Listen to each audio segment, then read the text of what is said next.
There's a lot going on in America today, and most of us are deep in it. I'm speaking to a person who I have known for a while, who I believe identifies himself as knowledgeable and possibly a participant in what we would commonly call Antifa. And maybe there's a better word for it or a better way to say it, but I'm going to let my guest, Alex, which is not his real name, tell me what Antifa means to him, and have Alex explain to us some of what he knows about Antifa, what it is, and possibly what it isn't. So, Alex, you heard that, and can you give me some information about you and your connection to what we're in America are calling Antifa? Sure. We normally call it Antifa, um, short for anti-fascist. Um, and I mean, at the simplest definition, it means opposed to fascism, opposed to authoritarianism and domination in various forms. The movement goes back to the origins of fascism uh, in the early parts of the 20th century, um, where you had people that were fighting the rise of the fascists in Italy and Germany and Spain. Um, and it has progressed since then. It has been, it is very much a left wing movement, very heavily influenced by anarchists primarily, and anti authoritarian socialists and communists. Um, and having looked at the history of fascism, like we've developed some specific strategies and tactics for opposing it. Um, so, for example, uh, I used to work with a group called Anti-Racist Action in the United States. It was kind of one of the largest anti-fascist groups in the 90s. People assume that Antifa is like a single organization, and it's not. There are anti-fascist organizations. Um, they tend to be on the smaller side and localized in various cities. There's no overarching Antifa group. Um, but we share some tactics and positions in common. So going back to that ARA group, at the time we had 4 points of unity that kind of defined what you needed to believe in order to kind of belong to make yourself an ARA group. It was a very decentralized group. Anyone could go and make an anti-fascist group in your city and organize around these principles. Um, and so some of the principles were like we never let the fascists have the street. We always went where they went and made sure to oppose them. We don't believe in letting fascists go unopposed, because when they go unopposed, that's how they grow and organize and fuel themselves. And specifically, fascist movements grow by taking control of the streets. Um, and so they insert themselves into different types of cultural or political spaces and and exert once they are if they're not opposed there, they kind of make a presence, and then they start attacking the people they're opposed to. So we always had the position of opposing them wherever they showed from the beginning, right off the bat, and never letting them have a platform to discuss their views. Uh, and uh, we also it's have a platform of not generally working with police or courts, because specifically in the U.S., the U.S. it's a very much has institutions that are based on white supremacy, and a lot of these police forces in the past have worked or been had members who are part of these organizations that we are opposed to. Uh, so we do not believe that the state is uh, going to deal with them effectively on their own, and in fact, they often encourage or are part of these groups. So Okay, we don't. now, Yeah. Alex, we're all Americans. We Hmm. all took the state constitution test to graduate grammar school. We took the constitution test for the federal government to graduate high school. So we all know the rules and we all know Hmm. the system. And if I recall, the reason we have a democracy is so we don't have to take to the streets and fight each other. Instead, we have representatives fight each other verbally in Congress, and we have a system that gets us through most of our problems and has lasted a long time. So why now do you feel compelled that this is the moment to kind of break that convention and become what you're claiming that Antifa is like the watchdog for democracy. Is that what I'm getting? I would not say for democracy specifically. Many of the people who are part of Antifa organizations who call themselves Antifa hold more radical politics, I believe. Um, so we're not necessarily liberals in support of democracy. Most of us have more revolutionary radical politics. Um, uh, but I will say that we take the view that you always have to be vigilant against fascism. I mean, at its core, fascism is a anti-human genocidal philosophy. Uh, these are people who, as part of their ideology, they believe that certain other groups of people do not have the right to exist. And we have seen how that ideology plays out in practice historically, with how they murdered millions of people. So when you're dealing with a group that has that sort of genocidal belief system, you cannot give them any leeway to organize. So as we are playing the process of democracy, you're suggesting there's an outside organized group that has nothing to do with this thing that we're doing, democracy. They're outside of democracy. They don't care about democracy, and they have their own separate goal. What is their goal? So there are different tendencies of fascists, and they have different viewpoints. So it's a little difficult to discuss them as an overarching group. I mean, they hold some characteristics in common, uh, but uh, you have different types. So you have like white separatists that just want to say have like a kind of a white ethno state separate from the other people, other ethnicities. You have more virulent white supremacists um, who are more hostile and a bit more genocidal. You have you have different varieties of fascists that kind of have different variations of their end goal in the society they want, but they are all totalitarian. They're all patriarchal. They are all generally murderous in their philosophy. Um, you, there's often kind of discussions and debates over what exactly fascism is, and it's kind of hard to pinpoint it down. Yeah, do you But have a there's good definition for it? no, I think it's honestly it's a little fuzzy. I think you have to look at I think that you have kind of a list of potential characteristics. And, like I was saying, they tend to almost always be very patriarchal in their viewpoint and how women should be subjugated to men. Uh, they might often have a very kind of mythologized view of their past and history and kind of themselves as a cultural force. They often might be they're usually very in favor of kind of a totalitarian state control of the economy, things like that. You could look at someone like Trump, for example. At the beginning, there was a big debate when he became president over whether or not he was a fascist, right? And and I don't think he was specifically.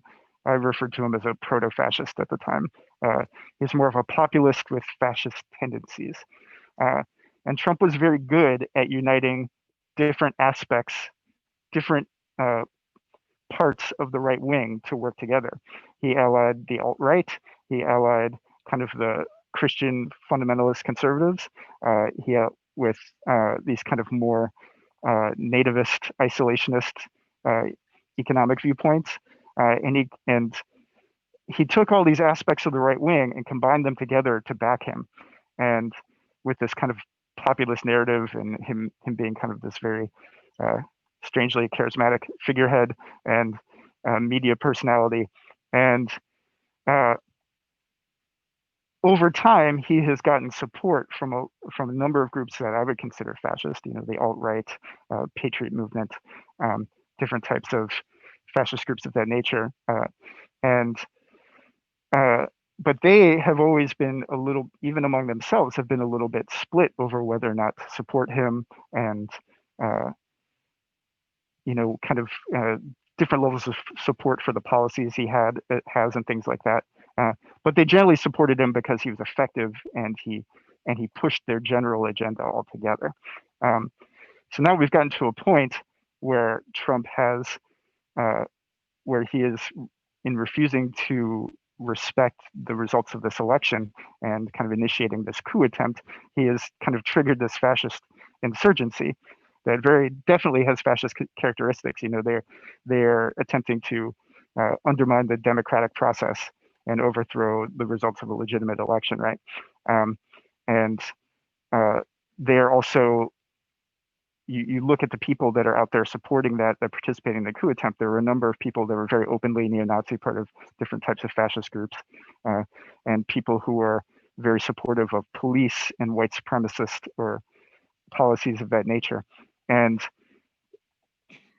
so overall, like he has energized, he has taken this kind of right-wing base and pushed it in a more explicitly fascist and kind of insurgent, to give it those characteristics, and that's a lot more dangerous.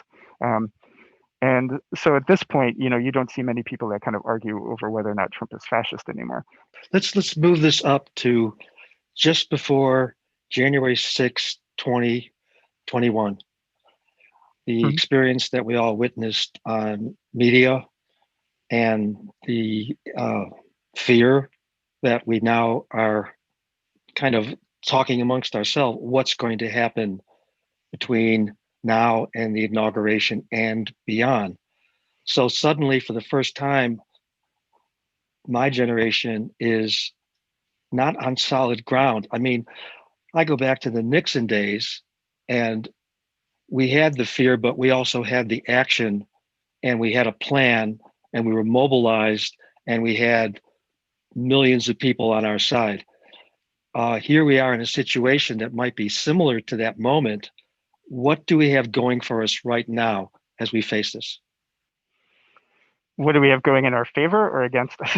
Let's talk about both. Okay.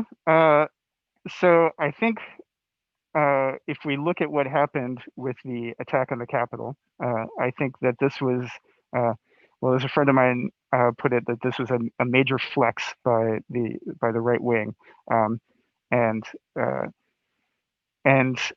I think this has galvanized his base, and it has shown them that it has radicalized a lot of them even further, and is pushing them kind of in a more insurgent, revolutionary direction. Now, and I think that's pretty dangerous. I will say that right now there is a lot of division among the right wing, and you know, they can't even get their story straight on whether the people who invaded the Capitol were part of themselves, or, you know, half of them are still trying to pin it on Antifa, which is ridiculous. But I think there is very definitely an insurgent part of the right wing that is extremely dangerous, and I think that I would not put past further violence and attacks in the next few days or ongoing over the next couple of years. I think what a lot of the white supporters of Trump are doing is they are upset and concerned that they're losing the privileges that they once had as the white settler class in the U.S. And so they are motivated by that, and that's not going to go away because capitalism is kind of in a period of crisis right now.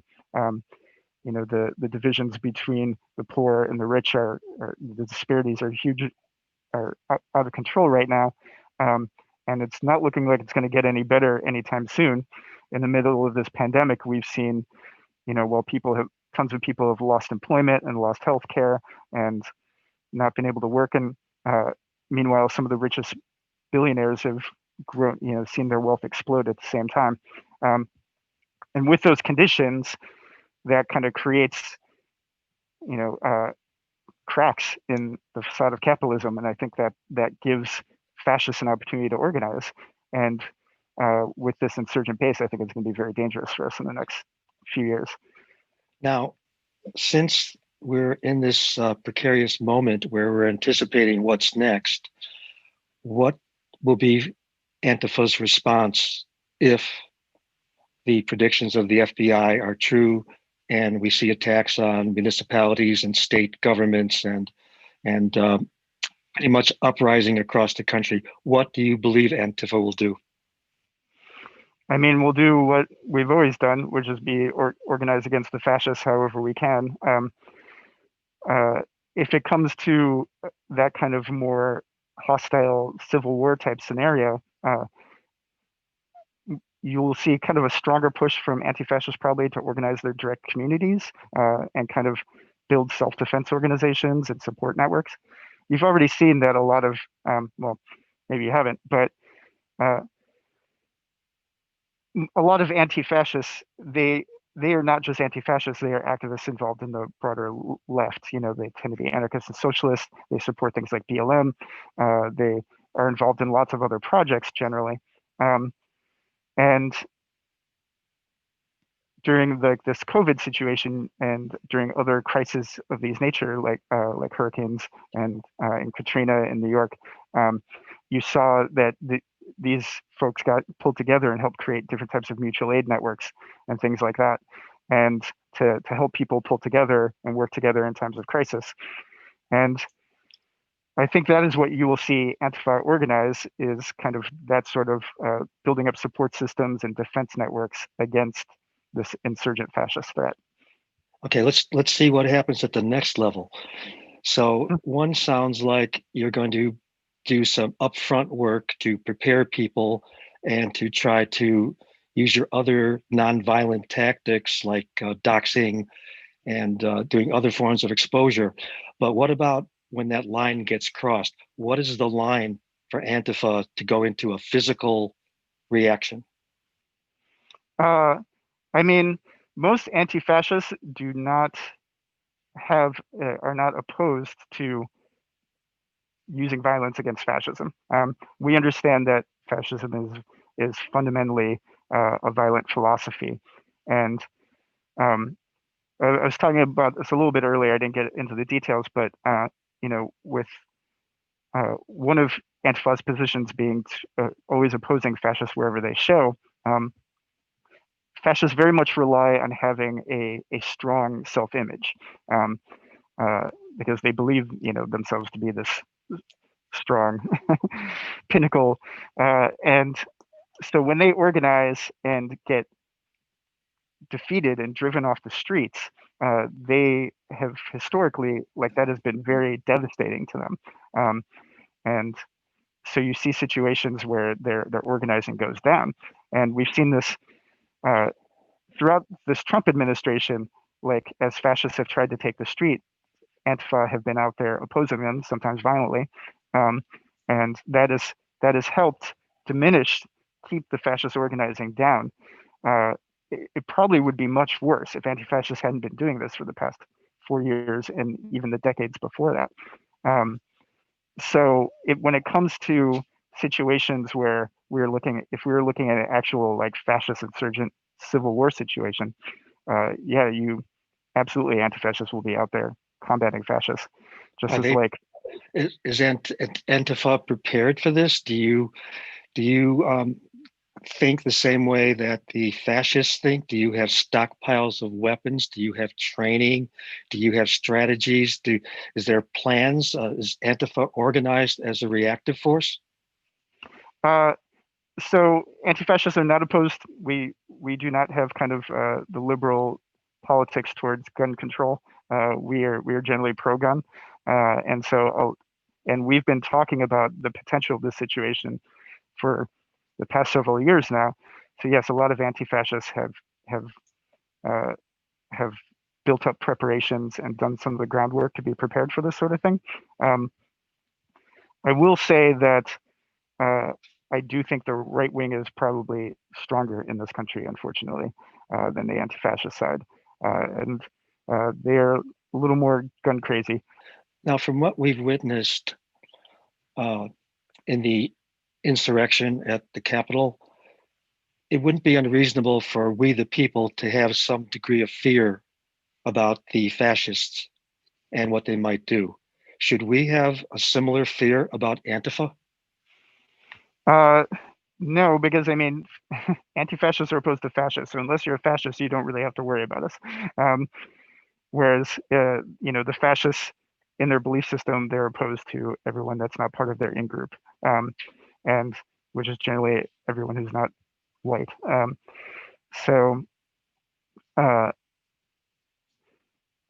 you know, at fundamentally, like I said before, fascism is an anti-human murderous ideology, whereas the politics underlying most anti-fascists are anarchist, socialist, revolutionary politics. They're cooperative in nature. They're looking at building a society that tries to eliminate domination. Now, when you hear the agenda of what these insurgents wanted, and when you look at the profile of who they are and boogaloo boys and homophobes and all the other descriptions, it's clear that they have an end goal.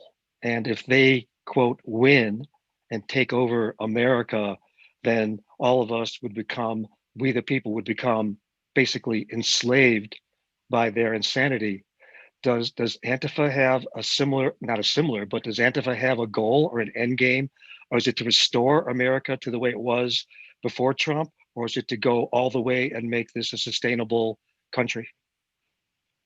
We don't want to just see the anti-fascists go away and for the society, the U.S. to return to normal, because normal in the U.S. is still very messed up.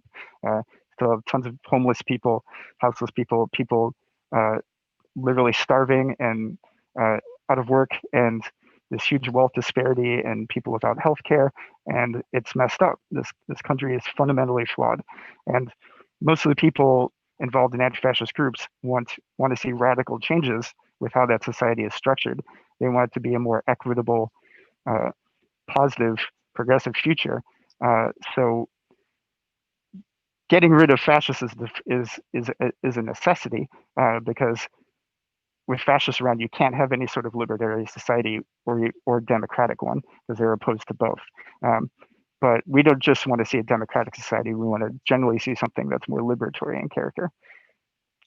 Now, the media, they've got a lot to say about Antifa, and it kind of depends on their, who owns the corporation that they're speaking from. But you're getting a bad rap from the media, but in the streets, I don't really hear a bad rap. Antifa, as far as my research has shown, there's only been one possible murder by an Antifa person, and there's been countless murders by fascists in America. So the perception that the media is portraying doesn't seem equal, and it seems like they're taking the Antifa movement and throwing it into the same pot as the fascists. Yeah, I mean, they've very much created a boogeyman out of anti-fascists, and especially in the right wing media ecosystem, which is, like I said, kind of an alternate reality at this point. They've built us up to be kind of a caricature of everything they're opposed to. But even on the liberal left, you see demonization of anti-fascists because we do not rule out violence against fascists, and because we tend to support more radical social change that even the liberal left isn't supportive of. And kind of historically in the past, when fascism has risen to power, you've seen a lot of situations where liberals have instead of have chosen to go with fascism as opposed to socialism or communism, um, and and that's a definite danger. And so they don't mind demonizing anti-fascists as well. And it is, I mean, anti-fascists, I will say, we are not the best at at portraying ourselves in the media or carrying our own voice. For one, we are an anti-authoritarian movement, so we don't push. We don't have like spokespeople or leadership really, and we tend to be anonymized as much as possible due to retribution from fascists or the state. So uh, the we are only able to kind of counter that media narrative in our own, kind of decentralized social media postings and things like that through our own independent media networks. And we don't have the same weight as kind of the capitalist media networks do. So we definitely lose that media battle in that respect. But definitely, if you go out to any of these demonstrations in the street, anyone who's ever been out, like say the situation that happened at Charlottesville when the fascists were attacking some of the counter demonstrators there, it was anti-fascists who held the line and defended them. And so, people came forward and were very thankful that the anti-fascists were there. And I think you see that in a lot of situations where the fascists are out in the street. Because part of the role anti-fascists play, it's not just to attack the fascists and drive them out, it's also to divert them. We want kind of their attention more on us than on more vulnerable and marginalized people in some way. So in some respects, I'm a little bit okay with them focusing on us specifically as the boogeyman, because it keeps them away from easier, more vulnerable targets for them, whereas we're a little more prepared for them.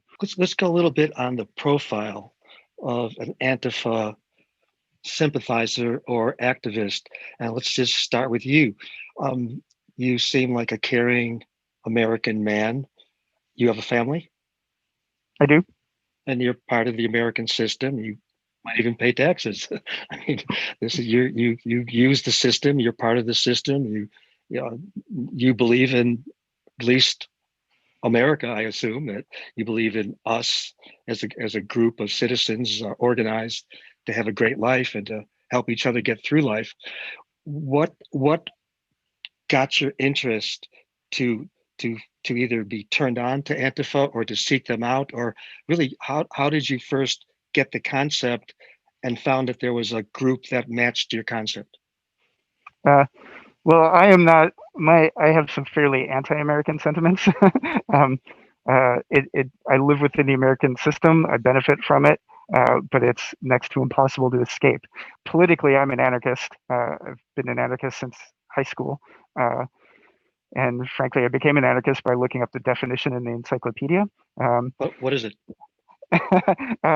So the definition in the encyclopedia, it's actually of anarchism. It's actually very well written. It was written by an anarchist, and it's very good. But at the time, it was high school. I had a friend who was kind of a punk rock kid, and he had circle A's on his folder, and I knew that meant anarchy. But no one ever really seems to know what anarchism is. Like anarchy is just this nebulous concept, and it's kind of, some people know there's like a political philosophy behind it, but mostly it's just known as being chaos, right? And so I looked it up one day and realized it was more, and that actually a lot of the ideas behind it made more sense to me than what I was being taught in school at the time. Which ideas? So for me, there were some things about, I can point to some specific things that I had learned about US history, for example. One thing I remember specifically back then is when you learn about the bombings of the nuclear bombings of Japan at the end of World War II, and this is portrayed as like how the U.S. won World War II and defeated Japan, and it was a necessary kind of show of force by the U.S. But when you think about it, we literally destroyed two entire cities and their entire populations. This is a callous act of mass murder. And if we had set off a nuclear weapon as a demonstration instead, to show that we had this capability, Japan probably still would have surrendered, because there's no way they could have countered that, right? We didn't actually have to murder two entire cities full of people.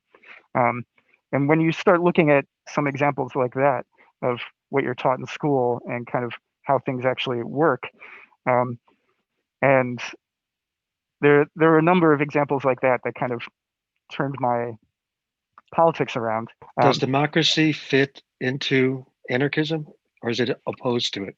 Representative democracy does not, because that again, it's not like, I believe everybody should have a say in the decisions that affect our lives, and giving a millionaire politician authority over us to make those decisions for us is not actually the same thing. So you prefer a direct vote, like every American would go once a month or once every period of time and vote for the things that affect their lives? Yeah, I support different types of collective, more directly democratic processes, and types of organization that minimize hierarchy, minimize people in power making decisions for other people. Okay, so Alex, why are you a threat when you listen to assessments? Now, many of the government organizations are saying you're not, but several are saying you are. But who are you a threat to? I mean, well, fundamentally, I would like to see an overthrow of capitalism, and I think most anarchists and other people on the radical left would as well, because, well, uh, I also believe capitalism is a system that is built on oppression and hierarchy. I don't think you can have capitalism without having oppression. Um, so I would also like to see capitalism eliminated. And there are a lot of very wealthy and as well established people in institutions in this country that want the exact opposite of that. And so we are a threat to them. Uh, we are not a you know a populous large threat at the moment, but we have the potential to be a threat sometime. My next question is, what will you replace it with? Well, I believe in anarchist society. Like, I think everything should be structured on kind of a more local collective scale, different types of, I'm in favor, there are different aspects, kind of political branches of anarchism. I specifically consider myself an anarcho-communist, um, but I am not necessarily super nitpicky about the details, and I think there's a lot of ways we can go about organizing things in a more directly democratic and egalitarian manner. I think a lot of people lack imagination. Like, to them, capitalism looks like this, overwhelming thing that we can't get rid of, but we can. And capitalism hasn't actually been around for all that long in human history, and I do think there are definitely alternative options. Okay, so this leads me to the next question. um, if Antifa is to have all of its dreams fulfilled, um, would we have a communist, Marxist, direct vote system and no leaders? I mean, is that kind of what you're suggesting? In a way, I mean, I think Marx was right about some things and wrong about others. But in economic terms, I'm in favor of communism in the sense of from each according to his ability to each according to his need. Um, uh, a lot of people confuse communism with the state capitalism of Russia, and that kind of like overwhelming state control of the economy. And that's not at all what I'm looking for. Like, that is just A no. successful communist system? There have been some. They have not been long lasting, primarily because they've been wiped out by fascists and capitalists. So during the Spanish Civil War in the 1930s, when Franco tried to launch a coup in Spain, there was a successful anarchist opposition to him. They took over Barcelona and held a significant part of the country for a few years, uh, in opposition to the fascists. But the fascists had international support, and the anarchists did not. I mean, you had what were called the international brigades, volunteers from countries around the world, the U.S. and lots of other places, that went and fought against the fascists on the side of the anarchists and socialists in Spain. They ultimately lost. The fascists won, and Spain was a fascist dictatorship for many years. Um, there have been other examples of varying degrees of anarchism, you might say. You could like, there's a part of the Ukraine that was separate during the Russian Civil War that was run by anarchists. There was part of Korea that was separate for a while and run by anarchists. There's the Zapatista movement in Chiapas in Mexico right now that has kind of had autonomous control of their territory. Has very anarchist characteristics. Or you could look at the Rojava, the Kurdish territory in Syria right now, which they seized control of during the Syrian civil war and have instituted a more liberatory democratic kind of setup that definitely has anarchist characteristics, while not being fully anarchist, I would say. So I think you can look at examples like that are real world examples that have managed to survive and thrive. And it's not just like something that is completely out of the realm of possibility. Hey, Alex, I'm going to suggest that the first part of what we've been talking about, I think people I know would be going right on until you hit the communist Marxist part of what you're saying, that Mhm. so many people in my generation have been preconditioned to shriek in horror at anyone suggesting that we're going to go into communism and Marxism in America. And as you're well aware, there is a humongous power force of money and billionaires and special interest and global players that all they have to do is hear the C word or the M word and they'll be all over you guys. So it kind of puts you into a underground movement rather than an upfront in your face. So it seems like you're destined to always be under the surface and never out front with a spokesperson and a political movement and PACs and any of that. Meaning you don't seem to want any part of that. No, no, I mean, we're not interested in, running people for office generally or engaging that kind of like mainstream politics. Um, I mean, I do think capitalism periodically goes through periods of crisis, like it is going through right now. And during those periods of crisis, people start looking for alternatives. And I think that creates opportunities for people to kind of set up the infrastructure that they want for a new society, a different type of organizing social structure, and and then that potentially, as capitalism continues to crumble, that creates more opportunities for a more revolutionary break, and that's what happened like in the Spain in the Spanish Civil War. Um, I mean, look, Spain benefited from decades of anarchist and socialist organizing before that civil war happened. So they had kind of that infrastructure in place to benefit from. We unfortunately do not really have that sort of infrastructure in place in the US right now, but it's possibly something that we could work towards in the future.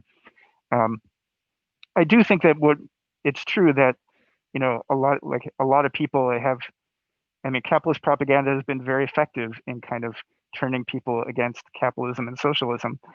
But most of those people that are the people on the right wing that are so virulently against these ideas, most of them cannot actually define what socialism and communism are. Um, they think that they have these nebulous ideas that it's a dictatorship, that it's state control of everything, and things like that. And that shows you that propaganda has been fairly effective. Um, but you do right now what you see a lot of younger people, like especially Zoomers these days, they tend to be pull much more favorably towards socialist ideas, um, and which is good on one regard, because they haven't kind of fallen into the same trap. But part of what that is, I think that they've seen that there are countries out there that are still capitalist countries but have more socially democratic policies. And those countries get labeled socialist all the time by the right wing or capitalist. And so uh, a lot of people mistake those kind of social welfare policies as being socialism. Uh, and while that is a step in the right direction, we want something, true anarchism and socialism is something even further beyond that. Alex, I'm going to name another, I'll call it an enemy or a foe to the citizens of the world: climate change, the destruction of our planet, the Mm-hmm. strong possibility that uh, life will not exist on this planet if we continue like we're going. And nothing has changed that direction and nothing has slowed it down, no matter what we say or hear. What does Antifa want to do about that? One thing anti-fascists look at specifically here is that as climate change gets more drastic and gets worse, and we are going to see parts of the world becoming uninhabitable like they currently are. And that is going to create climate refugee situations where people are forced to leave like the coastal areas they live, or the areas that are now too hot for them to live in, or the areas where they are not able to grow the crops they need anymore. And so that is going to create pressure on existing countries as they deal with these refugee populations.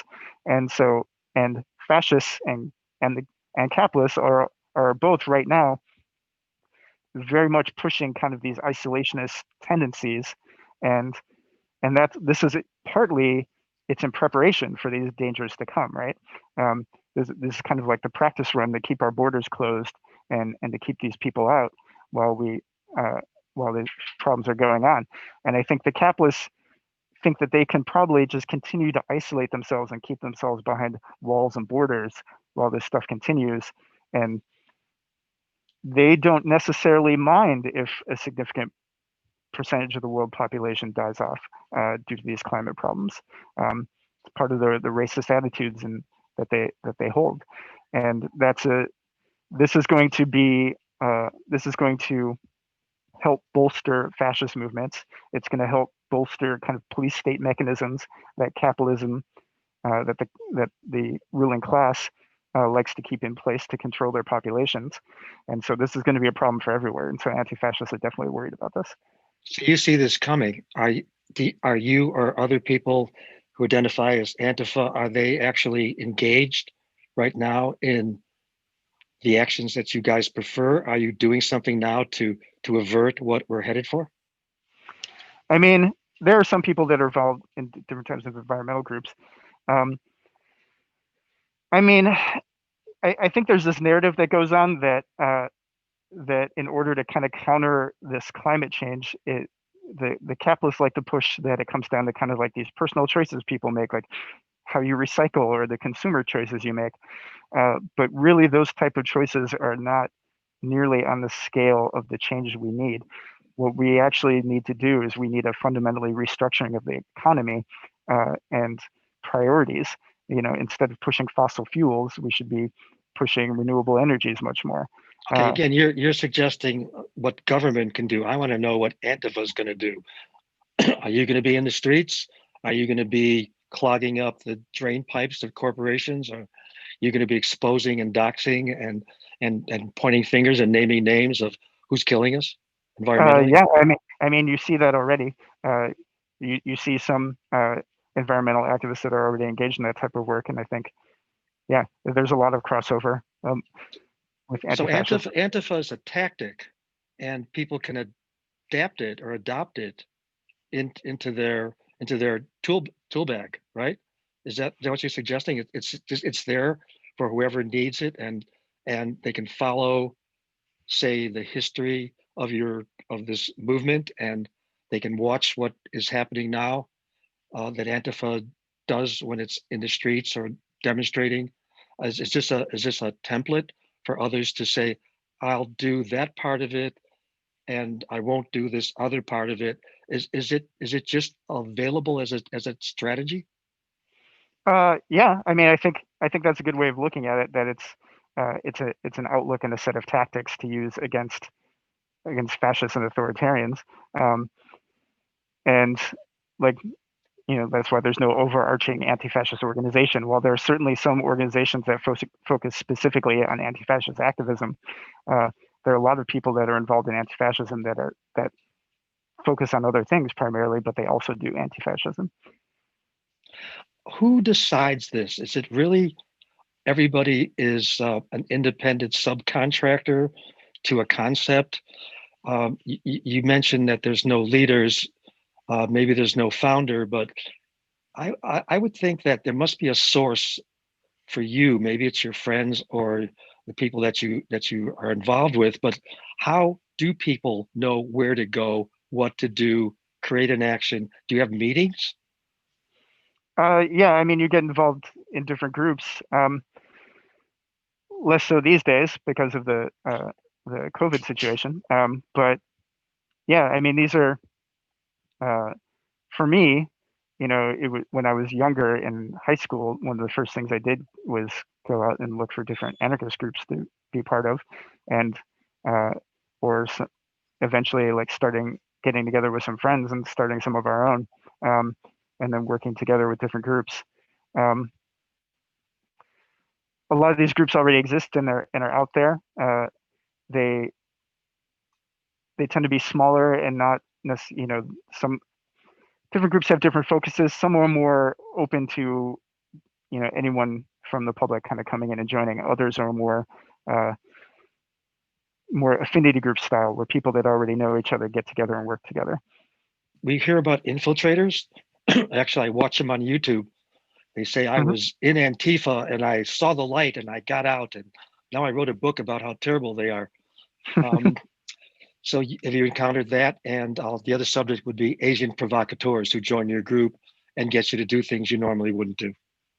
Infiltrators and provocateurs, I mean, as kind of radical revolutionary movement, this is something that you always have to be on the lookout for. The U.S. state has a long history of infiltration and undermining of radical revolutionary groups, um, and that has not stopped. It continues. Um, so they do sometimes have a little bit of a harder time infiltrating some of the anti-fascist and anarchist type groups because um, it's a little harder for them to get to not stick out in a way. And most anti-fascist groups tend to have a very strong kind of operational security um, due to the danger of violence from fascists already.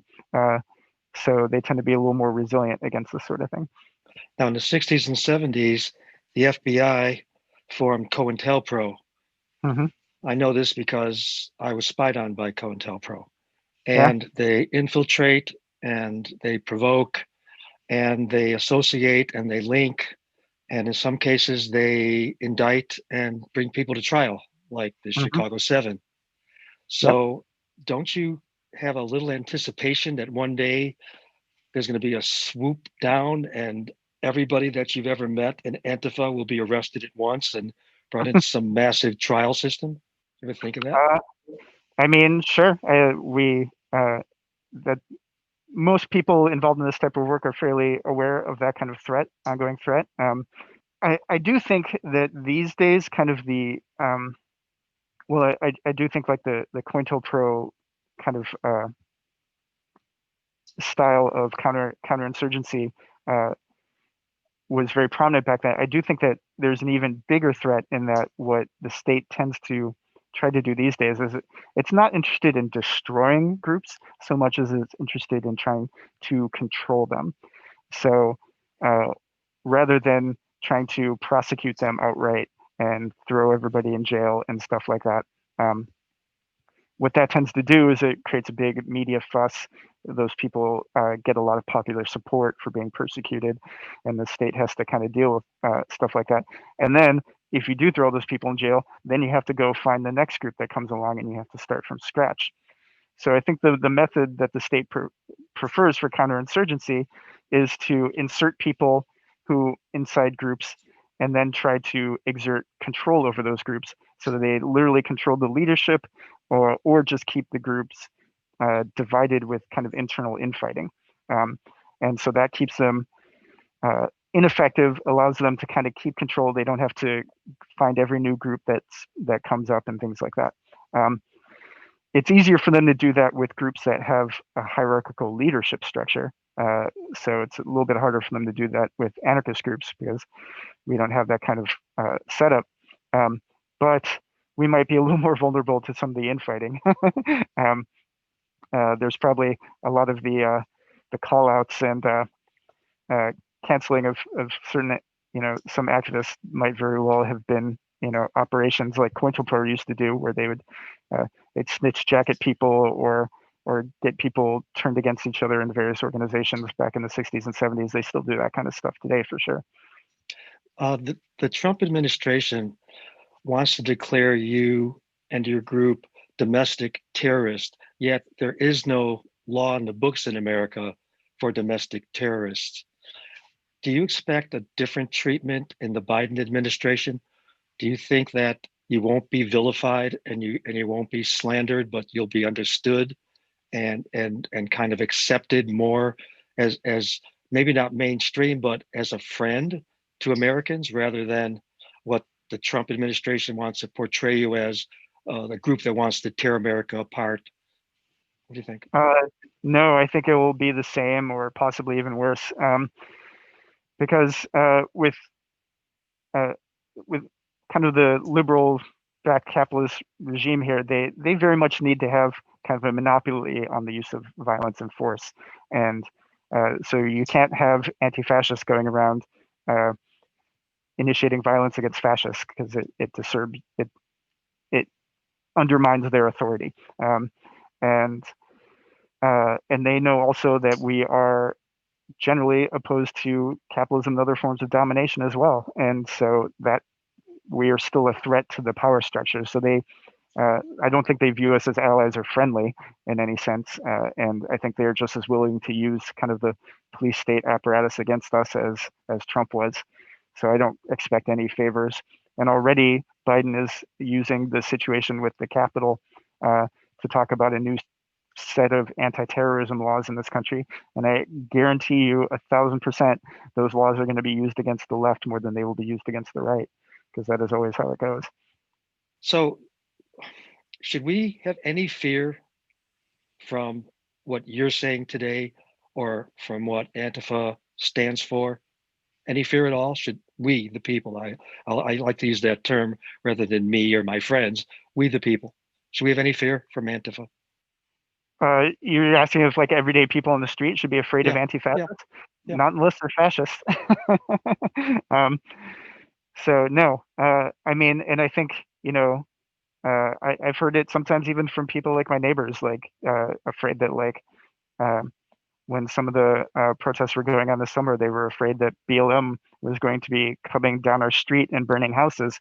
And that's not what BLM is about. It's not what anti-fascists are about. We're not interested about going against individuals. If there weren't fascists around, most anti-fascists would be doing the things they normally do. They'd be playing video games or making music or hanging out with their kids or doing what other activism projects they do. So anti-fascists are specifically focused on undermining fascists. And if you're not a fascist, that's important. That's important what you said. If it wasn't for this situation we're in, where there's a minority of violent people that want to overthrow us, you guys would just be throwing your frisbee around with your kids and suggesting that you came out because there's a need and nobody was meeting the need. Is that what I'm hearing? Yeah, I mean, I think fascism is something you always have to be vigilant against, and it's probably never going to be a threat that goes away. It's going to be more predominant, more of a threat in certain times and places than others. So the need for kind of having explicit anti-fascist organizing and groups is going to come and go. But like in my experience, decades of activist history here, like that's what I've seen. I've seen like as fascist groups become a particular threat in a certain area, you see anti-fascists organize and come together to fight them. And then when they defeat them and those fascists kind of go back into hiding, those groups kind of melt away because they don't they don't have an opposition to work against anymore, and so they generally go back to doing the other types of activist projects they're doing. Different Now, history doesn't really follow that pattern. History usually shows you that the winner takes everything, even if the winner's a good guy and suddenly becomes a bad guy. So the idea that if Antifa gets what it wants, they'll just go away quietly and leave us to peace, as if the rest of the world will leave us in peace. So it almost seems like in historically in any system, if you don't maintain it with a force like the American democratic system has a force, that's why we've lasted this long, that without that protective force, you lose it again. Yeah, well, like I've said though, I do think most of the people involved in Antifa work are also activists in other ways, or interested in seeing the world become a better place, and so they're going to continue to do that, to work towards and for some of us that means trying to undermine capitalism. And so there are definitely people that see that as a threat, the undermining of capitalism. And so sure, capitalists should still fear anti-fascists, a lot of anti-fascists perhaps, but and I would definitely like to see the day when capitalism is undermined and something better replacing it. But we are looking to build a better world, not a more oppressive one. Alex, I want to thank you and hope that you'll come back later after the inauguration and after the new administration takes in. I'm sure we'll have a lot to talk about what happened between now and then. and maybe you'll have a greater perspective on a new reality, and Sure. maybe things will get better. We can hope. We can hope. Alex, I really appreciate you doing this. I know it's a risk, and I appreciate everything you've told us. I thank you. Mhm. Sure. Thanks for having me. Take care.